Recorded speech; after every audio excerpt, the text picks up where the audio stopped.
Bistado sa 2 tindahan at isang warehouse ang halos 6 na milyong pisong halaga ng mga pineke umanong cellphone spare parts. Bukod sa iligal, posible pa yang magdulot ng peligro. Nakatutok si John Consulta, exclusive.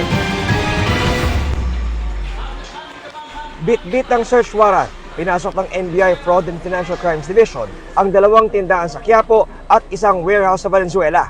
Ang target, mga pineking produkto. We are here to serve a search warrant for violation of trademark infringement.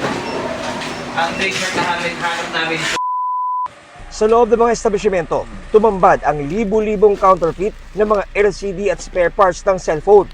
Ayon sa NBI, nag-ugat ang operasyon sa reklamo ng isang kumpanya dahil sa umano'y talamak na pagbebenta ng mga produkto nila na ginagawa ng peking bersyon. Ng ating mga ahente nagkaroon ng sarili nilang test by operation, mahihirapan talaga ang bibili na i-ascertain kung peke ito o genuine. Ayon sa NBI, nagkakahalaga ng 5.7 million pesos ang kabuuang halaga ng mga sinamsam na peking cellphone spare parts. Walang pahayag ang mga may-ari ng tindahan at warehouse na sinampahan na ng reklamo. Violation ng Section 155 of Republic Act 8293, which is the Intellectual Property Rights Code of the Philippines. Malalaman natin kung saan nanggagaling ang pera, saan dinadala ang pera. And looking into those documents, baka mag-file din tayo ng corresponding violation ng anti-money laundering. Paalala pa ng NBI, Hindi ko mumura, hindi ko gumagana, yan ang tangkilikin natin. Una, maliban sa its counterfeit.